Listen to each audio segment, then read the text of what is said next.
지금 미국 장기금리가 한국인의 집값과 주식 그리고 당신의 월급에까지 영향을 주고 있다는 사실 알고 계셨나요? 많은 분들이 미국 금리와 달러 강세를 남의 나라 뉴스로만 생각합니다. 하지만 지금 이 순간에도 당신의 자산은 조용히 위협받고 있을 수 있습니다. 오늘은 미국 장기금리와 달러 강세가 왜 계속되는지, 그리고 이게 대한민국의 특히 당신의 통장에 어떤 영향을 미치는지 구조적으로 정확히 풀어드리겠습니다. 예를 들어 30대 직장인 김대리가 있다고 해보죠. 김대리는 작년에 대출을 받아 아파트를 샀습니다. 변동금리였어요. 그런데 최근 몇 달간 이자가 조금씩 올랐습니다. 월급은 그대로인데 대출 이자는 늘고 장 보러 갈 때마다 물가가 계속 오르는 게 느껴집니다. 김대리는 뉴스에서 미국 금리, 달러 강세라는 말을 자주 듣지만 그게 자기 삶이랑 무슨 관계가 있는지 잘 모릅니다. 그런데 사실 김대리가 지금 겪고 있는 이 모든 압박의 출발점이 바로 미국 금리와 달러입니다. 2024년 말부터 2025년 초까지 미국 10년물 국채 금리는 4.5%를 넘나들며 고점을 유지하고 있습니다. 미국 연방준비제도 즉 연준은 기준금리를 낮추긴 했지만 장기금리는 여전히 높습니다. 왜 그럴까요? 연준이 금리를 내려도 시장은 인플레이션이 다시 올 가능성을 우려하고 있기 때문입니다. 트럼프 2기 행정부가 들어서면서 관세 인상, 재정 확대 정책이 예상되고 있고 이게 물가를 다시 끌어올릴 수 있다는 불안감이 퍼지고 있습니다. 그래서 장기 금리는 쉽게 떨어지지 않고 있습니다. 동시에 달러는 강세를 이어가고 있습니다. 2025년 초 원달러 환율은 1,400원 중반까지 상승했습니다. 달러가 강해지는 이유는 간단합니다. 미국 경제는 여전히 견고하고 금리도 높고 전 세계 자본이 안전한 곳을 찾아 미국으로 몰리고 있기 때문입니다. 미국이 세계 경제의 중심이라는 예외주의가 다시 힘을 받고 있는 겁니다. 여기서 많은 분들이 오해하는 포인트가 있습니다. 미국 금리가 내려가면 우리도 괜찮아지는 거 아니야? 라고 생각하시는데 실제로는 그렇지 않습니다. 연준이 기준금리를 낮춰도 시장이 반응하는 건 장기금리입니다. 장기금리는 시장의 기대와 불안을 반영하기 때문에 정책금리와 다르게 움직일 수 있습니다. 그래서 기준금리는 내려가는데 장기금리는 여전히 높은 상황이 벌어지는 겁니다. 그리고 이 장기금리가 높으면 전 세계 자본은 미국 국채로 몰립니다.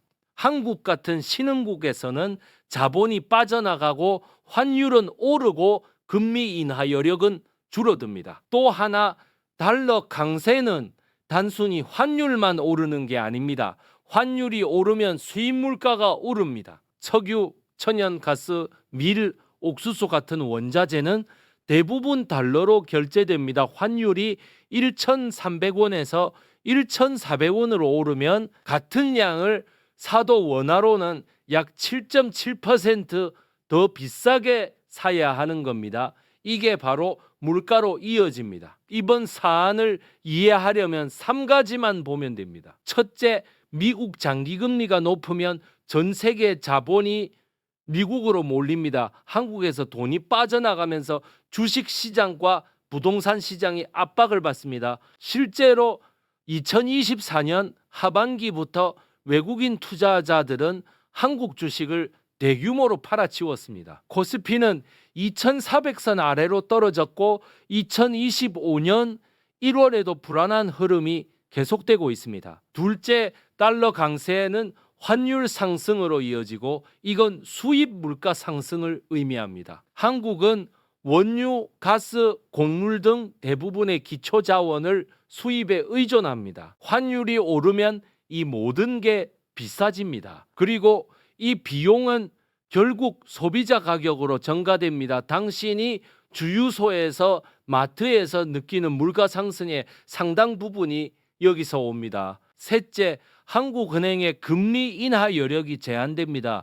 미국과 한국의 금리 차이가 벌어지면 자본이 해외로 빠져나갑니다. 그래서 한국은행은 금리를 함부로 낮출 수 없습니다. 금리를 낮추면 경기 부양 효과가 있지만 동시에 환율이 더 오르고 자본이 더 빠져나갈 위험이 있습니다. 지금 한국은행이 딱 이 딜레마에 빠져 있습니다. 이 상황의 핵심 함정은 이개입니다. 첫 번째 함정은 많은 사람들이 미국 금리가 내려가면 곧 괜찮아질 거야 라고 기대한다는 점입니다. 하지만 2025년 연준의 금리 인하 횟수는 기존 4회 예상에서 2회로 줄었습니다. 연준은 2025년 말 금리 전망을 3.9%로 상향 조정했습니다. 즉 금리 인하 속도가 생각보다 훨씬 느릴 겁니다. 장기 금리는 더 오래 높은 수준에서 유지될 가능성이 큽니다. 두 번째 함정은 환율이 오르면 수출 기업에는 유리하다는 착각입니다. 이건 반만 맞는 이야기입니다. 환율이 오르면 수출 경쟁력이 높아지는 건 맞습니다. 하지만 한국 기업들은 부품과 원자재를 수입에 많이 의존합니다. 환율이 오르면 수입 비용도 같이 오릅니다. 게다가 트럼프 행정부의 관세 정책이 본격화되면 수출 물량 자체가 줄어들 수 있습니다. 그러면 환율 상승의 긍정 효과는 상쇄되고 물가 부담만 남게 됩니다. 왜 사람들은 이런 상황에서 잘못 판단할까요? 문제는 우리가 숫자보다 감정에 먼저 반응한다는 겁니다. 뉴스에서 미국 금리 인하라는 제목을 보면 사람들은 본능적으로 이제 좋아지겠구나 라고 생각합니다. 하지만 실제로는 기준금리와 장기금리가 다르고 금리 인하 속도가 예상보다 느리고 환율은 여전히 높고 물가는 계속 오르는 복잡한 상황이 펼쳐집니다. 이런 복잡한 구조를 이해하지 못하면 감정에 휘둘려 잘못된 판단을 하게 됩니다. 또 하나는 정상성 편향입니다. 사람들은 지금까지 괜찮았으니까 앞으로도 괜찮을 거야 라고 생각하는 경향이 있습니다. 환율이 1,300원 되었을 때도 살았으니까 1,400원 돼도 괜찮을 거라고 착각합니다. 하지만 환율이 100원만 올라도 연간 수입 물가는 수조 원 단위로 차이가 납니다. 이건 개인의 삶에도 누적적으로 영향을 미칩니다. 그럼 지금 당신은 어떻게 해야 할까요? 사람 유형별로 나눠서 말씀드리겠습니다. 직장인이라면 변동금리 대출을 쓰고 계신 분들은 지금 바로 고정금리 전환을 검토하세요. 미국 장기금리가 높은 수준에서 유지되면 한국 금리도 쉽게 내려가지 않습니다. 변동금리는 앞으로 더 오를 가능성이 있습니다. 고정금리로 전환하면 당장은 이자가 조금 더 높을 수 있지만 장기적으로는 안정적입니다. 그리고 해외 주식, 특히 미국 주식을 보유하고 계신 분들은 환율 방어 전략을 세워야 합니다. 환율이 1,400원대까지 올랐다가 다시 내려갈 수도 있습니다. 환차익을 노린 게 아니라면 수익이 난 구간에서는 일부 차익 실현을 고려하세요. 환율이 내려가면 원화로 환산한 수익이 줄어들 수 있습니다. 자영업자라면 원자재 비용 상승을 가격에 전가할 수 있는지 점검하세요. 환율이 오르면 수입 식자재, 부품, 원자재 가격이 오릅니다. 하지만 소비 심리가 위축된 상황에서 가격을 함부로 올릴 수 없습니다.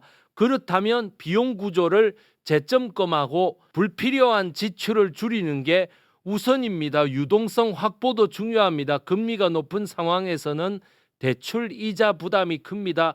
가능한 한 현금 흐름을 안정적으로 유지하세요. 은퇴 준비자라면 안전자산 비중을 높이되 환율 리스크를 분산하세요. 예금과 국채 같은 안전자산은 중요하지만 환율이 계속 오르면 원화 자산만으로는 구매력이 떨어질 수 있습니다. 달러 자산이나 글로벌 채권 ETF 같은 상품을 일부 편입하는 것도 방법입니다. 다만 환율이 높을 때 무리하게 달러 자산을 사는 건 위험합니다. 분할 매수로 접근하세요. 부동산 보유자라면 추가 대출이나 갈아타기는 신중하게 결정하세요. 금리가 높은 상황에서 대출을 늘리면 이자 부담이 급격히 커집니다. 특히 다주택자라면 보유세 부담도 같이 고려해야 합니다. 지금은 무리하게 확장하기보다는 기존 자산을 안정적으로 관리하는 게 우선입니다. 초보 투자자라면 절대 레버리지를 쓰지 마세요. 금리가 높고 시장이 불안한 상황에서 빚을 내서 투자하는 건 자살 행위입니다. 그리고 환율 변동성이 큰 시기에는 단기 투자보다 장기 투자에 집중하세요. 급등락에 휘둘리지 말고 자산 배분을 꾸준히 유지하는 게 중요합니다. 정리하면 지금 당장 확인할 것 3가지는 이겁니다. 첫째, 대출금리 구조를 점검하세요. 변동금리라면 고정금리 전환 비용을 계산해보고 전환 여부를 결정하세요. 대출이 없다면 신규 대출 계획을 재검토하세요. 둘째, 환율 노출 자산을 확인하세요. 해외 주식, 달러 예금, 외화 채권 등 환율에 영향을 받는 자산이 얼마나 되는지 점검하고 환율 방어 전략을 세우세요. 셋째, 고정 지출 항목을 재점검하세요. 물가가 오르는 상황에서는 불필요한 구독 서비스, 자동 결제 항목을 정리하는 것만으로도 월 10만 원 이상 절약할 수 있습니다.